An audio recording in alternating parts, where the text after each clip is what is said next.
Este é mais um vídeo sobre a adoção do desenho para o desenvolvimento de peças de comunicação, seja design gráfico, seja design visual. Neste vídeo vamos ver a composição do layout, aquilo que nós podemos pôr no desenho e como funciona, o que é que são hierarquias visuais e como podemos adotá-las no desenho para explicar melhor o que é que tem mais peso, o que é que tem menos peso. Antes disso, se tiver alguma questão que queira colocar, podes pôr no vídeo, podes mostrar alguns exemplos, podes explicar o que se usa ou não o desenho ou sugerir vídeos que oportunamente também poderei gravar. O peso visual e a associação de formas, este slide tem a ver com a diferença de peso, aquilo que nós, quando olhamos, desviamos o olhar para um elemento ou para outro. Aqueles elementos que têm mais peso visual, aqueles que nos chamam mais a atenção. Nesta parte aqui, nós temos aqui mais peso, menos peso, portanto, o tamanho influencia claramente. Um objeto grande desperta-nos mais atenção, um pequeno desperta-nos menos atenção. A forma, uma forma mais consensual desperta mais a atenção, uma forma menos consensual desperta menos a atenção. As cores, obviamente, depois cada um também tem a sua interpretação das cores, mas obviamente um vermelho desperta muito mais a atenção que um cinza clarinho ou com um azul clarinho, portanto, a cor é usada também para diferenciar o peso visual.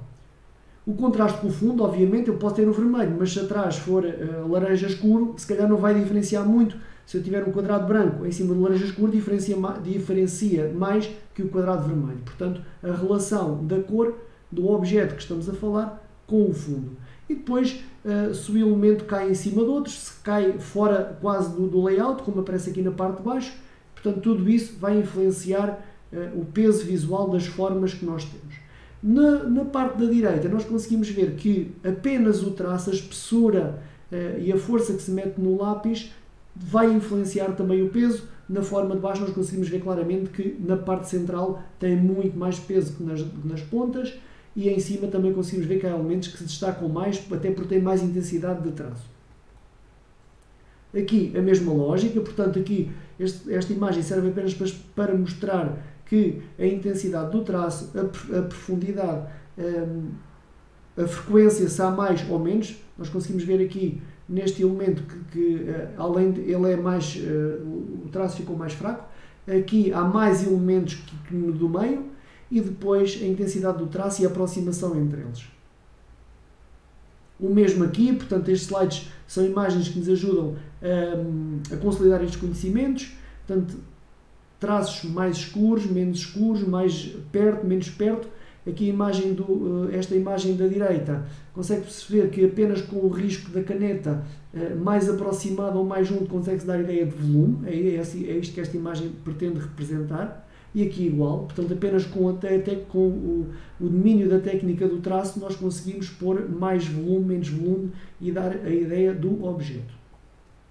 Depois, também se consegue com o desenho transmitir a ideia de movimento e dinamismo, portanto estas imagens são bastante elucidativas, consegue-se ver aqui na imagem da esquerda, parece-me que vai um boneco a correr, não é? Portanto, eu consigo imaginar que ele vai correr para a esquerda e no outro consegue-se ver o movimento não no sentido de sequência, mas percebe-se que há ali uma tentativa corporal de fazer alguma coisa, há um movimento corporal que não é sequencial, como o da imagem da esquerda, mas remete claramente para movimento, embora as imagens não sejam sequenciais. Mais uma imagem que parece que estão aqui a dançar, não é? Portanto, a imagem é estática, mas remete-nos para movimento. Em relação à organização dos elementos, nós podemos usar o ponto de fuga, a técnica do ponto de fuga, portanto é um ponto onde o olhar será direcionado. Nós podemos ver isso nas duas imagens. Uma do corredor, o olhar vai ser direcionado para o fundo do corredor. O da ponte, a mesma coisa, temos um ponto de fuga. Há situações em que podemos usar, uma das técnicas é usar dois pontos de fuga, mas neste caso vê-se claramente qual é a ideia do ponto de fuga. O ponto de fuga está relacionado com linhas que nos levam para a direção, para um afunilamento do layout e, portanto, é para lá que vai o olhar. Depois, uma das mais habituais, aqui neste caso usámos imagens para explicar melhor, porque foi difícil arranjarmos imagens que representassem isto e, portanto, recorreu-se à fotografia, mas os conceitos são os mesmos. São linhas horizontais que dão uma ideia de calma, estabilidade. Portanto, quando eu quero desenvolver um layout para alguma coisa em que eu queira remeter muito para calma, estabilidade, segurança, eu uso um layout mais horizontal. Se eu quiser dar ideia de mais de grandiosidade, impacto, altura, eu uso as linhas verticais. Se eu quiser dar mais destaque, mais força, mais dinamismo até, eu uso as linhas diagonais. Nós não estamos habituados a ler, por exemplo, na diagonal, nós não estamos habituados a interpretar as imagens na diagonal, mas elas dão-nos mais força, mais dinamismo e maior destaque na composição. Portanto, se eu quiser meter para calmaria, segurança, eu não devo usar este tipo de layout. Depois, simetria. Aqui até vemos alguns exemplos já, um de desenho e outros de peças de comunicação, estou a falar daquela de escovas de dentes, em que é usada a simetria. Simetria, portanto, há um ponto ou um eixo, normalmente um eixo, em que há um espelho e as duas partes normalmente ficam iguais. Remete muito para energia, para harmonia, para estabilidade, para equilíbrio. Nós conseguimos ver nestas imagens todas, conseguimos identificar sempre um sítio onde há um espelho, portanto, no caso do homem, no caso das escovas, claramente aqui a meio, portanto, embora depois elas sejam de cores diferentes a parte de baixo. Na Bauhaus, o logotipo da Bauhaus tem ali um espelho, não é exatamente igual, mas há aqui uma simetria, e depois os pontos cá de baixo em que até há duas simetrias, uma vertical e outra horizontal. Portanto, eu consigo imaginar dois eixos, um vertical e outro horizontal, e os elementos são espelhados tanto para cima, tanto no eixo vertical, como no eixo horizontal. Aqui há alguns exemplos em que é usado simetria para a composição do layout.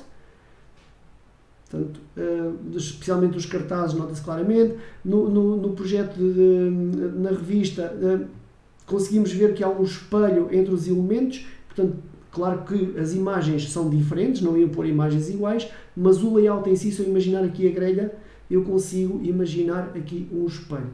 Depois, os outros também consigo sempre imaginar um espelho. No do meio até consigo imaginar dois, um vertical e outro horizontal, e depois no terceiro, claramente, também um espelho. O contrário de simetria é a assimetria, em que há um desequilíbrio, mas também de uma forma organizada, ou seja, não é uma assimetria posto tudo à balda, desculpe a expressão, mas não é meter à balda e esperar que resulte. Portanto, tem aqui que ter alguma lógica, mas não é uma lógica equilibrada no sentido que há simetria, está tudo organizadinho, ou melhor, está organizado, mas não de forma simétrica. A proporção entre os objetos devem ser distribuídos de forma estética, ou seja, não é meter uns em cima, outros em baixo, tudo desalinhado. Deve haver alguma consistência no layout, embora ele seja assimétrico. Não remete tanto para equilíbrio, não remete tanto para segurança, remete mais para algum dinamismo, algum desequilíbrio, o que não quer dizer que seja mal, tudo depende daquilo que eu quero comunicar. Claro, se eu for remeter para segurança, não vou usar este tipo de layout. Depois, para terminar, também se podem usar os padrões. Os padrões são agradáveis para o nosso olhar. Há padrões geométricos, há de cores, portanto cores que se repetem e os elementos não são geométricos, é apenas a cor que se repete em alguns elementos, mas todos eles têm a mesma questão, que é a repetição de algum elemento, seja a cor, seja o elemento em si que se repete. Nestes aqui nós conseguimos ver, neste da esquerda, nós conseguimos ver os elementos que se repetem e as cores também, portanto o próprio elemento mantém a mesma cor. Depois aqui no do meio é apenas as bolinhas que se repetem, portanto é um padrão de bolas que se repete dentro da mão e no fundo, e também nas letras, também conseguimos ver um padrão que se repete, e depois nas caveiras conseguimos ver que o elemento também se vai repetir e, portanto, é uma das opções para construirmos os nossos layouts, que podem partir do desenho na fase inicial e depois, no fim de estarem esmiuçados, de estarem aprovados por nós e pelos colegas, podem ser passados então para computador. Estas imagens são todas de computador, mas de qualquer das formas nós podemos começar sempre com o desenho. Muito obrigado por assistir ao vídeo. Se houver alguma dúvida, algum comentário que queiram fazer, por favor, podem escrever no comentário deste vídeo, deixar o gosto. Obrigado e até à próxima.